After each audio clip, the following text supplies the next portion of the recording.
The true biography of Felix Manalo is a good, written and created by your humble servant, Jerry Cahelon. Just call me Tatang JC. Thank you very much.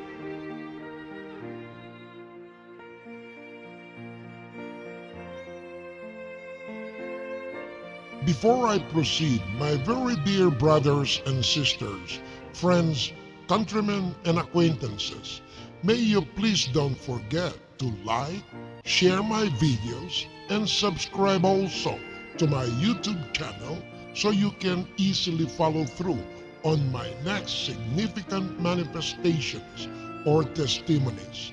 Thank you very much.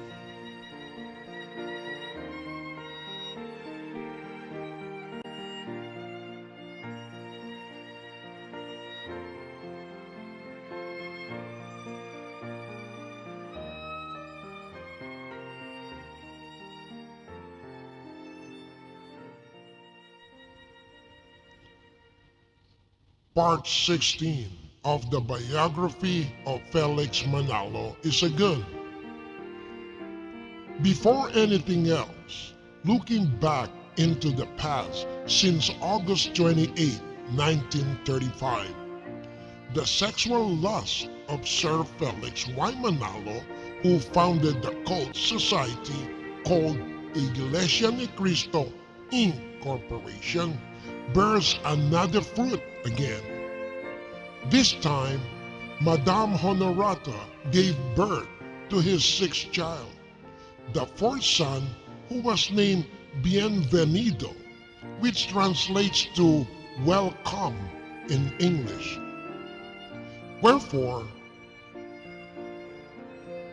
this was the welcoming of the humongous influx of money from corrupt politicians playing dirty politics in the country. They paid for the magical and sacred vote or endorsement to the bogus Church of Sir Felix Y. Manalo. On September 17, 1935, the outcome of the voting or election for the first president of the Republic or Commonwealth of the Philippines provided the humongous financial blessings and large estate properties for the construction of many chapels or houses of worship of Sir Felix Y. Manalo. Of course, all this was very welcoming or bienvenido to the cult and bogus Iglesia ni Cristo INCorporation.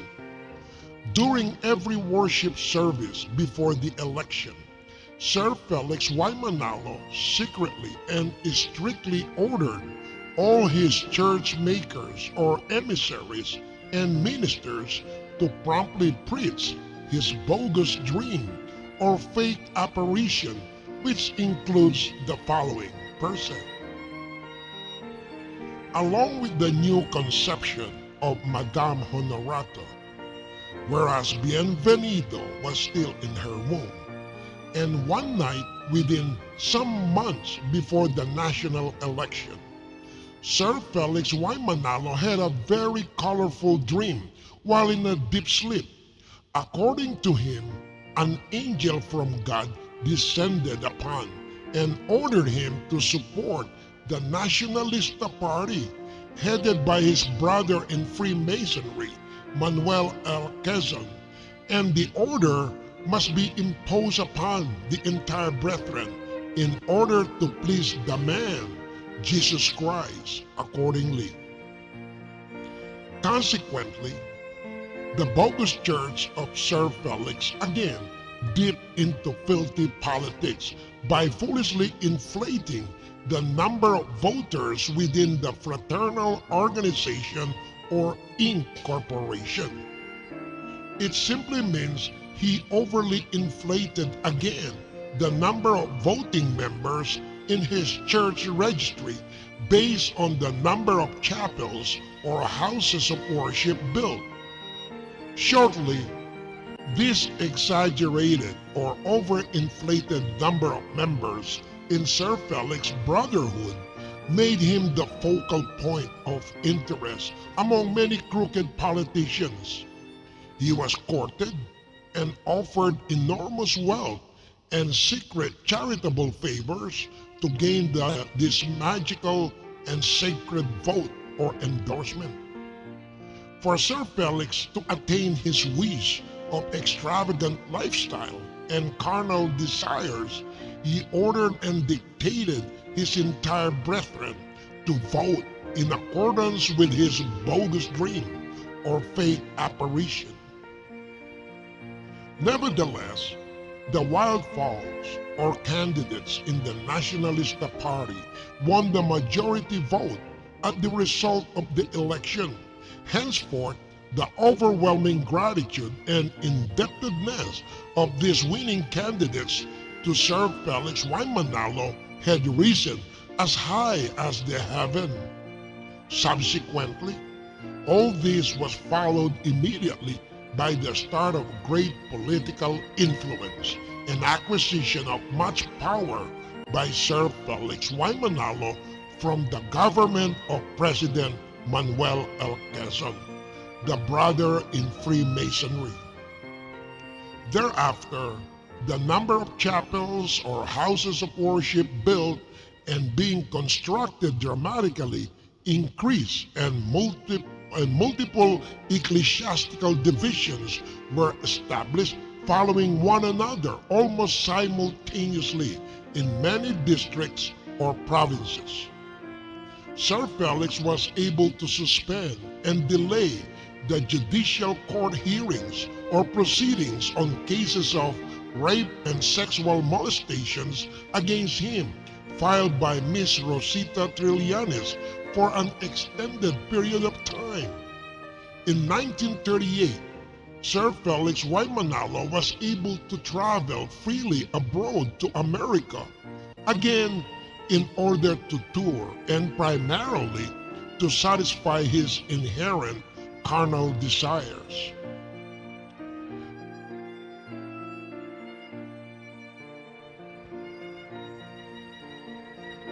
Many of our people were very shocked to the sudden increase in the number of chapels or houses of worship owned by the cult and bogus church of Sir Felix Y. Manalo. Henceforth, the talk about the collusion and acceptance of huge wealth as payment from the very rich politicians he endorsed resonated loudly, especially those aligned with President Manuel L. Quezon. To cover his corruption, Sir Felix concocted a new travel plan to America with his new personal secretary, who was now Cirilo Gonzalez. The objective of this plan was a shamming idea of gathering per se a huge amount of donation money or charitable funds for the construction of his gigantic and elegant cathedral or central office, which would have been made of pure concrete, solid rocks, and hardened steel in San Juan, Manila.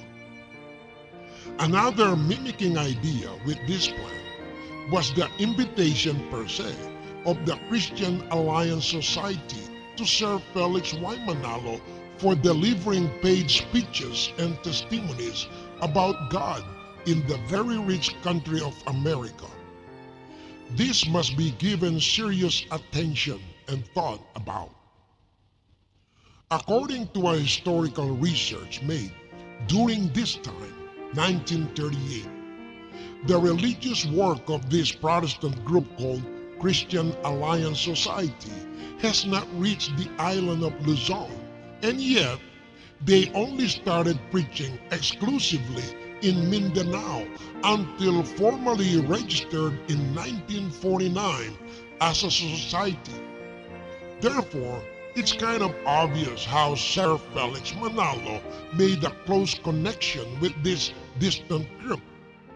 This can only be seen as a sham or fabricated event to give credence for travel to America.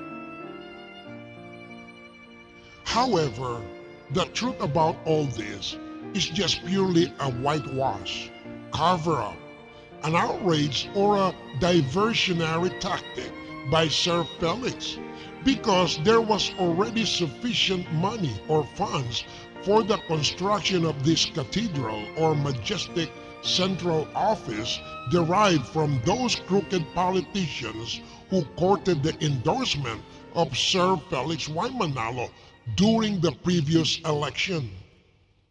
This was only being heeded by the leadership or administration of the cult and bogus Iglesia ni Cristo INCorporation. In the end, when Sir Felix returned to our country, after spending almost a year in America, was very well and was greeted by those souls he had fooled. These were the devoted followers and believers of his sham and deceit. Now, Sir Felix Manalo had the ability to build chapels or houses of worship every year in many towns and provinces with the humongous amounts of funds he had received during the election. Following these events, every year afterwards, an ecclesiastical division had been established in every province.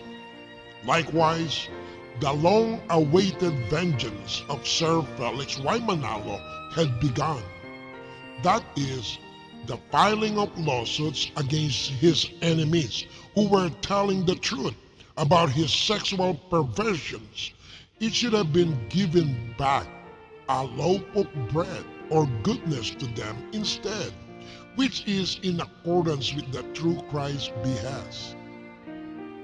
Therefore, sometime in September 1939, Sir Felix Y. Manalo filed a lawsuit against Miss Rosita Trillanes for libel or defamation before the Court of First Instance in Manila.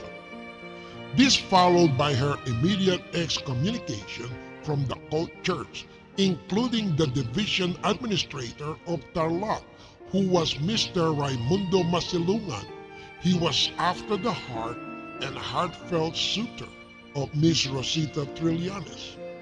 Included also were Mr. Teodoro Briones, the churchmaker assigned at the church division in Tarlac, and Mr. Cirilo Gonzalez, Sir Felix's personal secretary, who knew all the outrageousness and sexual lasciviousness of Sir Felix Y. Manalo.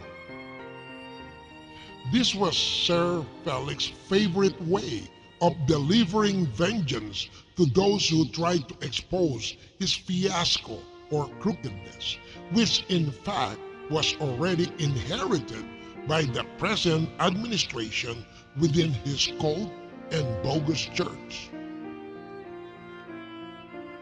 The extent of Sir Felix Y. Manalo's influence within the government of President Manuel L. Quezon was great and severe. He was able to uphold the lawsuit in court filed against Miss Rosita Trillanes for libel or defamation. This was followed by his acquittal in court for the rape and sexual molestation cases against him. Shortly, Miss Rosita Trillanes was proven or found guilty for libel or defamation against Sir Felix Y. Manalo before the Court of First Instance. She was ordered to pay, as penalty, by Judge Fernando Hugo, 200 pesos, a very big amount of money, based on a monthly 5 pesos salary rate of a laborer at the time.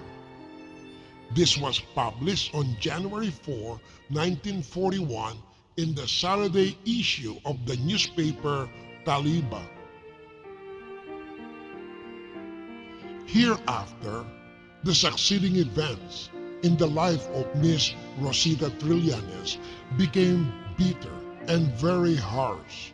She became fearful of her life, persecuted by the cult and spurious Iglesia ni Cristo INCorporation, and most of all, the fear of her going to prison if unable to pay the large amount of money she was penalized.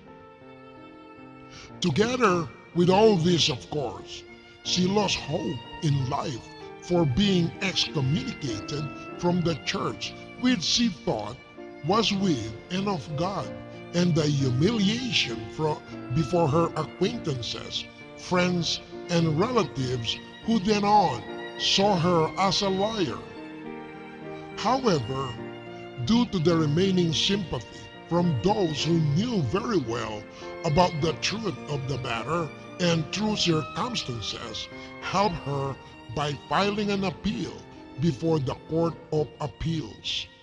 While Miss Rosita Trillanes was waiting for the appeal decision, she was forced to return to her immediate relatives for support in her birthplace, province of Batangas. In the beginning of the year 1939, the extent and influence of the cult and spurious Iglesia ni Cristo INCorporation in the Philippine government and its society became more powerful. Many were marveled by the sudden popularity and sudden increase in wealth in the church of Sir Felix Y. Manalo. However, on the other side, many have developed indignation towards the outrageousness and worldliness of this organization of crooks. The movement, which was called the Horny Trumpet of the East, or in Filipino, the Tambuli ng Silangan, was initiated in 1936 by his cult and spurious church, which was composed of selected beautiful and scented young women who were made more sensually attractive as a group. The group or movement was used as an attraction or eye-teaser in every outdoor evangelical work. In today's social world, it is known as the cheerleaders or cheering squad. Sir Felix intensified and propagated to the brethren his twisted belief and cult doctrines. He wrote in his personal book, which was called Ang Sulo. With this, he also created a new magazine or editorial paper. This was published in February of 1939 and was called the Ang Pasugo. Mr. Teodoro Santiago managed the publication of these magazines. Sir Felix Manalo also ordered the making of his own new version of the Bible or Holy Scriptures for the cult and spurious Iglesia ni Cristo INCorporation, wherein some of the original words or sentences which did not align with his lies, his crooked teachings, his twisted doctrines, and cult beliefs were changed or replaced and reworded. In my continuing pronouncement, a deeper fear had continued to spread among our fellow countrymen. This was caused by the attack on the American naval base located in the state of Hawaii on the morning of December 7, 1941 by the Japanese. In other words, the Second World War had begun. Since there were branches or military installations of the American Armed Forces based in the Philippines, consequently, there was foreboding and fearful apprehension that the Philippines will be involved with this war. This presentiment became true the day after, on December 8, 1941, the Japanese bombed the bases at Camp John Hay in Baguio, the Clark Air Force Base in Pampanga, and the Nichols Airfield located outside of Manila. Then, on December 10, 1941, the Japanese Navy landed on the shores of Apari, Cagayan, Bigan, and Ilocos Sur. After a week, A very large fleet of Japanese ships landed in the Gulf of Lingayen, and the Japanese army started their advance throughout Luzon towards the capital city of Manila. In order to prevent massive damages to the city's infrastructures and property, and to avoid bloodbaths among the civilians, President Manuel L. Quezon advised General Douglas MacArthur to keep the city open. The city of Manila was declared safe to enter without resistance, or an open city for the Japanese invaders. Afterwards, in the midst of the war in our country, the Philippines, sometime in February of 1942, President Manuel L. Quezon, together with his trusted cabinet members, had secretly embarked for the United States of America with the help of General Douglas MacArthur to temporarily relocate and restore the legitimate government of the Philippines in America. To my very dear brothers and sisters, friends, countrymen, and acquaintances, may you please stay tuned for the upcoming Part 17 of the Biography of Sir Felix Manalo Isagun in my next presentation on the Internet of the Cyber World. Again, to my very dear brothers and sisters, friends, countrymen, and acquaintances, may you please don't forget to like, share my videos, and subscribe also to my YouTube channel so you can easily follow through on my next significant manifestations or testimonies. Thank you very much.